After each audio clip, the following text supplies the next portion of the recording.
نحمدہ ونصلی علی رسولہ الکریم اما بعد فاعوذ باللہ من الشیطان الرجیم بسم اللہ الرحمن الرحیم وقال اللہ تبارک وتعالی فمن زحزح عن النار وادخل الجنة فقد فاز۔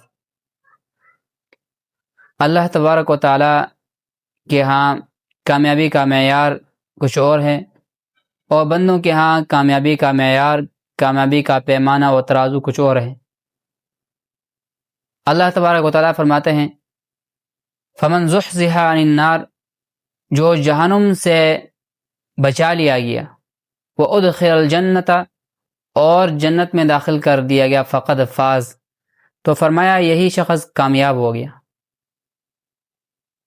اور بندوں کے ہاں کامیابی کا معیار، کامیابی کا پیمانہ و ترازو کیا ہے؟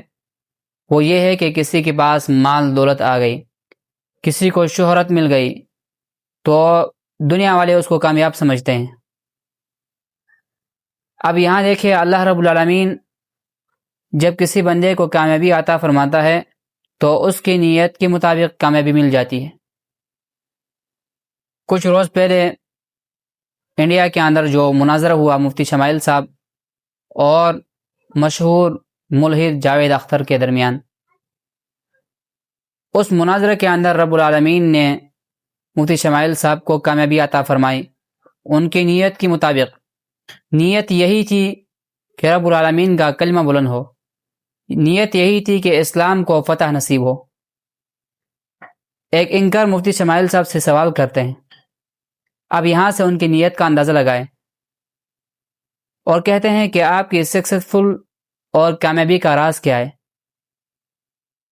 تو انہوں نے یہ نہیں کہا کہ میرے کامیابی کا راز فلاں چیز ہے، میرے کامیابی کا راز یہ چیز ہے، نہیں، انہوں نے فوراً قرآن کریم کی آیت کو بیان کیا اور وہ کامیابی لوگوں کے سامنے ظاہر کیا جو کامیابی رب العالمین کے ہاں مطلوب ہے، اور فرمایا کہ فمن زحزح عن النار وادخل الجنة فقد فاز، کہ رب العالمین کے ہاں کامیابی یہ ہے کہ جو جہنم سے بچا لیا گیا، جنت میں داخل کر دیا گیا، وہی کامیاب ہو گیا۔ تو کہا کہ لوگ میرے شہرت کو دیکھ کے یہ نہ سمجھے کہ میں کامیاب ہو گیا ہوں، میں اپنے آپ کو حقیقی کامیابی کی صورت میں اور کامیاب تب تصور کروں گا جب رب العالمین مجھے جہنم سے بچا کر جنت میں داخل فرمائیں گے۔ تو ہمیں بھی اور آپ کو بھی، ہم سب کو اپنی کامیابی کا معیار اللہ تبارک و تعالیٰ کی رضا میں ڈھونڈنا چاہیے، اور اپنے آپ کو کامیاب تب تصور کرنا چاہیے جب ہم جہنم سے بچا کر جنت میں داخل کر دیے جائیں۔ تو اللہ تبارک و تعالیٰ ہمیں عمل کی توفیق عطا فرمائیں کہ ہم اپنے تمام اعمال میں رب العالمین کی رضا کو مطلوب رکھیں۔ جب ہم اللہ کی رضا کو مطلوب رکھیں گے تو دنیا بھی کامیاب اور آنے والی زندگی بھی کامیاب۔ تو حقیقی کامیابی وہ ہے کہ جس میں اللہ رب العالمین کی رضا ہو۔ اللہ تبارک و تعالیٰ ہمیں عمل کی توفیق عطا فرمائے۔ وما علینا الا البلاغ